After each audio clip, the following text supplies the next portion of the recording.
Okay, so bar chords that have 5th string roots. Then we're going to use our A major shape. So how we normally play A major, 1, 2, and 3. Again, we need to free up this finger for the bar, so we're just going to scoot everything over and go 2, 3, 4. So A major, open, 5th, E, 2nd fret, 4th string, A, root, 3rd finger, 2nd fret, 3rd string, pinky, 2nd fret, 2nd string, 3rd, and then open, E string, A major. So again, if I want to just move these up, say a half step, B flat major, B major, C major, C sharp major, D, E flat major, E, so on and so forth.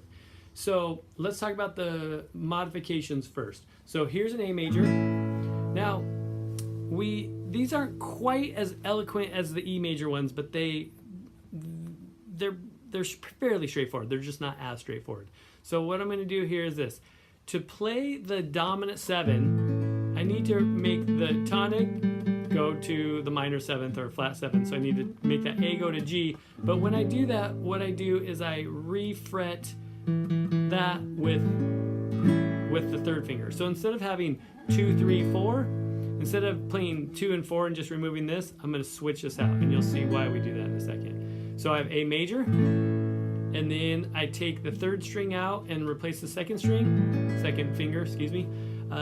So that's A7.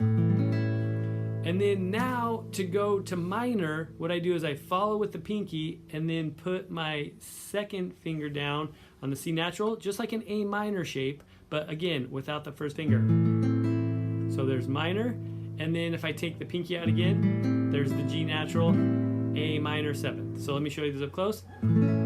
A, then A7, and then A minor, and then A minor 7. So now what I can do is move all these shapes. So say I have major, and then I want a D flat major chord. So what I do is I come and find D, 5th fret, come down to D flat, place the bar. Now I'm gonna have some sort of D flat chord, and I want major, so that's where I have 2 and 3 and 4 in a line.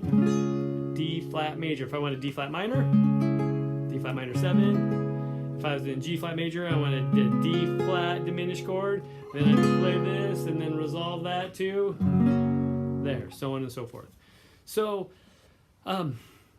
again, remember, keep the bar straight. Keep the knuckle on the same plane, the large knuckle here on the same plane as the middle knuckle and the tip. Once I do that at all, then these strings underneath here won't ring. As close to the fret as possible and always pulling in. Hopefully you'll notice what you'll notice is whenever I go to fret something, I place my fingers, and then when I fret, you'll see a little bit of movement in my guitar. And what that is me just pulling the strings back into the fretboard. An D minor chord.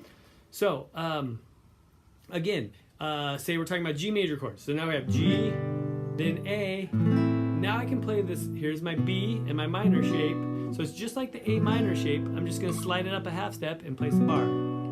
B minor, C, D, E. So, and then if I want my diminished chord, we're not using those too much, but we'll get into some jazz voicings, fully diminished, half diminished, our 7ths, 9ths, 11ths, 13ths, things like that. Okay, so just a little process here. Let's just kind of sum this up a little bit. So first, find the root of the chord on the string that you'd like. So let's use C sharp, okay? So I start with A, and then I have B, C, C sharp, okay? Place the bar, then I say, okay, minor 7th. So in that one, that looks like the minor chord without the pinky, C sharp minor 7th. This is what it sounds like off the 5th string root.